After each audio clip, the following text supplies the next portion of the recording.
Peering down inside the crevasse, Dennis Butler calls to Jeff. Jeff tells him he needs a haul system to get the injured out.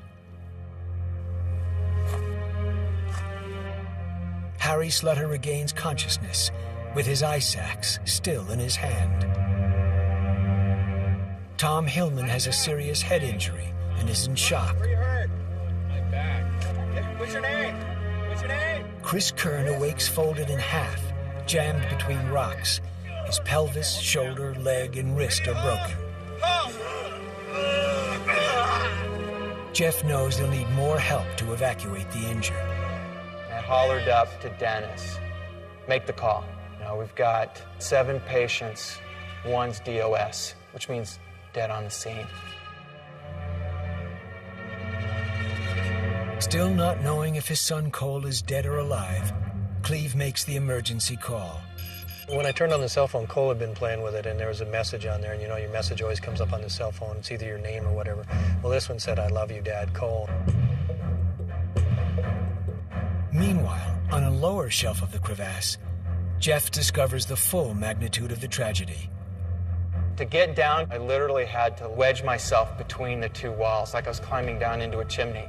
He finds Bill Ward, who has suffocated, and Rick Reed, who mumbles incoherently just before he dies.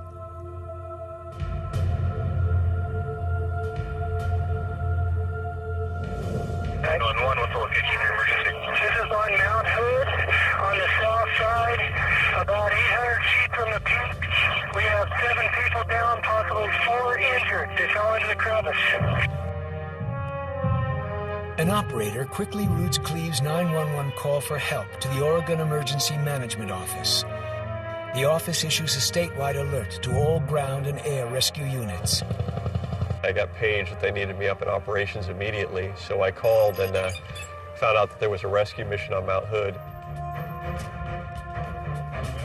Lieutenant Colonel Dan Hokinson, the commander of Oregon's National Guard Air Rescue Team, orders the crews of 2 UH-60 Black Hawk helicopters to get ready. Back on top of the mountain, Jeff's team carefully pulls Chris Kern out of the crevasse. Still in shock from their injuries, Harry Slutter and Tom Hillman watch as Chris is laid out in the snow. Selena suppresses her fears and becomes a paramedic for Chris. They came out and I basically just did a quick triage or once over and looking at his injuries and asked him what was hurting and trying to kind of assess where he was at. He was very badly banged up and he would constantly complain about being cold and being in so much pain. And he was in and out of consciousness, which was extremely scary for me. Suddenly, the sound of helicopters catches everyone's attention. Is that for me? He'd ask, "Is that for me? Is that for me?" And I'd have to tell him, "No, it's not." Unfortunately, they're news choppers, prepared to report, not rescue. That killed me. But what they'll next capture on live TV will shock the world. The Timberline Lodge parking lot turns into a circus, jammed with satellite news trucks and rescue personnel from around the state. We put the news on, and we were actually watching it on the news.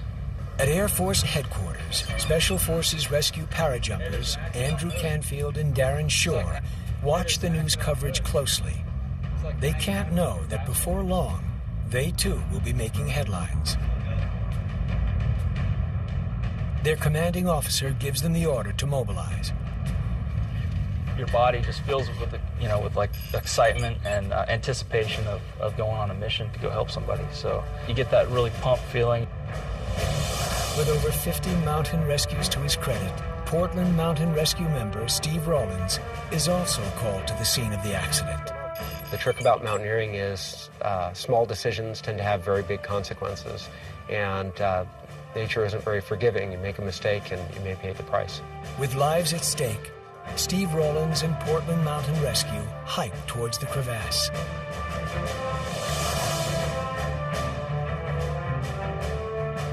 Moments before his Black Hawks take off from Mount Hood, Lieutenant Colonel Dan Hokinson gets a call from Oregon Emergency Management to stand down. The Air Force and their Pavehawk rescue helicopter are taking over the operation. My helicopters are on the runway. They can be there in 23 minutes. Once we got the call to stand down, obviously I was very frustrated because we had our crews. They were ready to go. They were fully equipped, and I knew they could execute the mission safely and quickly. Lieutenant Colonel Hokanson also knows that a high-altitude rescue may require his lighter helicopters.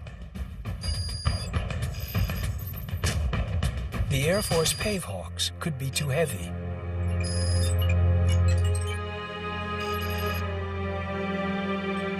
They're similar with a drivetrain to the Pavehawk, but they run about 4,000 to 5,000 pounds lighter on the gross weight of the aircraft. The big advantage there is obviously the heavier you are, the less power margin or power you have available at high altitudes. It's a distinction that will soon turn out to be crucial.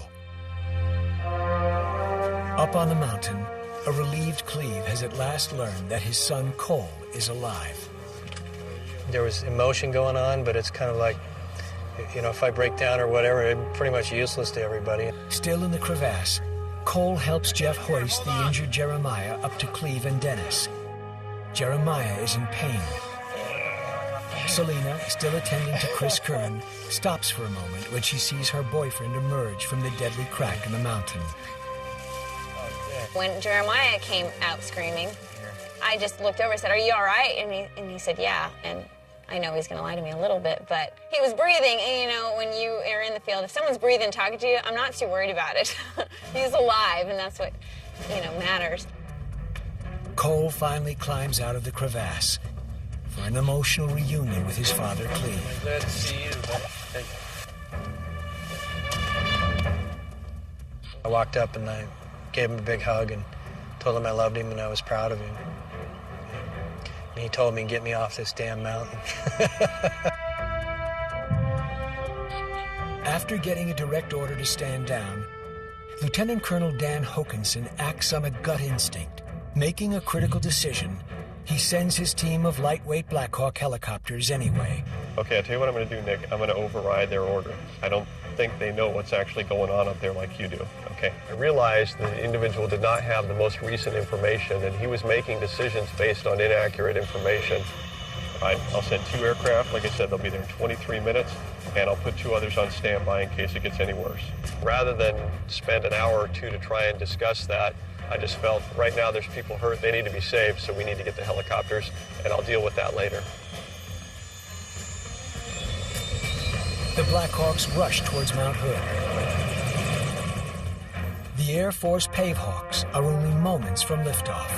You have to weigh the benefits versus the risks. And the benefits is going in and saving someone's life versus the risks of potentially losing your own life. It's a carefully weighed equation. I really didn't know what to expect.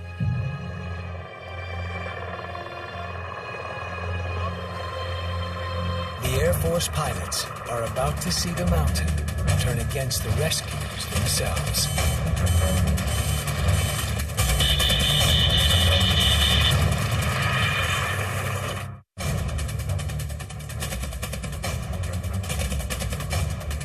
It's a peaceful morning on Mount Hood. Then, 9 climbers are ripped from the mountain.